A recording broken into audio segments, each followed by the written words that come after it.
ధర్మం గెలిచింది. నేను వెళ్ళొస్తా. శర్మ గారు, కళ ఎక్కడ ఫలించింది? ఏ దారిన ధర్మం గెలిచిందని వెళ్ళొస్తానంటున్నారు. అసలు ఎక్కడికి వెళుతున్నారు? అదేంటయ్యా అలా అంటున్నారు? గత సంవత్సర కాలంలో ఈ నూతన సంవత్సరంలో ఈ తొట్టులో ఒక పిల్లాడు పసిగొంతు ఇనిపీల. శర్మ గారు, ఇక్కడే పప్పులో కాలేశారు. పేగుబంధం ముందు ప్రేమ బంధాన్ని చంపేస్తున్నారు. పిల్లల్ని కాపాడుకోవడం కోసం తల్లుల్ని పస్తులు పెడుతున్నారు. బయట బోర్డు తిప్పి పెట్టండి. డొక్కా సీతమ్మ ఓల్డేజ్ హోమ్ అని రాసి పెట్టండి. శర్మ గారు, మీ చేతులను శూలాన్ని శివుడి దగ్గర పెట్టండి.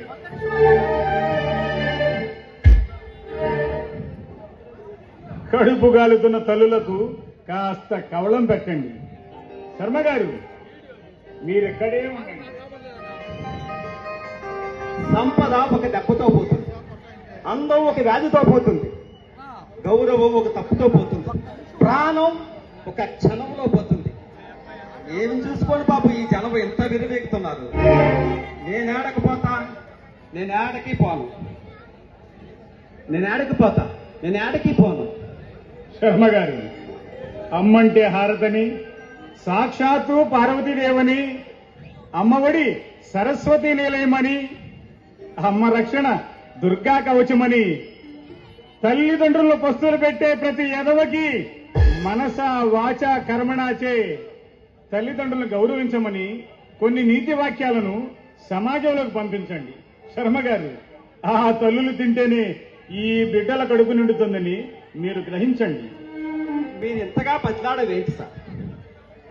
తల్లి తన శ్వాసతో బంధమల్లి ఆలనా పాలనా చేసి ఎంతో ముద్దుగా పెంచి తన వల్లని చేస్తా ఉంది.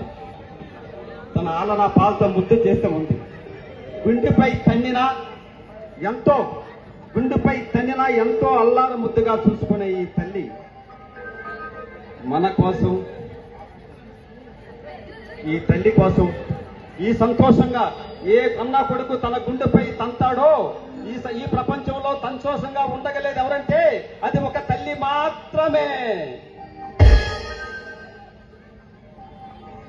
తల్లులను పస్తులు పెడితే వాటి పుస్తులు వెనక మునుగుతున్న ఆస్తులన్నీ అస్థికులైపోతాయని తల్లిదండ్రులు పస్తులు పెట్టిన ప్రతి ఎదవలకే ఒక యజ్ఞంలా మారుస్తున్నా. శర్మ గారు, మంచిని పెంచని మతము మతమేనా? అది మంత్రాలు వల్లించే తంతు సుమా? బ్రతుకుని తీర్చని చదువు ఒక చదివేనా? అది బడి పేరిట చెల్లించే రుసుముసుమా? నిత్య సంస్కారిగా సత్య సహకారిగా నిలిచిన ప్రతి మానవుడు చరిత్రలో మహాపురుషుడుగా నిలిచిపోయాడు. శర్మ గారు, ఈ ఆశ్రమం కులమతీతాలకు అతీతం కాదని ప్రస్తావించారు. నా ఆశయం కోసం మళ్లీ ఈ గడ్డపై నిలబడ్డ మీకు ఏమిచ్చి తీర్చుకోగలను మీ రుణం? ఋషి కానివాడు సత్యరాలు రచించలేడు, గంధర్వంశ కానివాడు అందగాలు కాలేడు, విష్ణువంశ కానివాడు రాజు కాలేడు కదా, దైవాంశ లేనివాడు అన్నదానము చేయలేడు.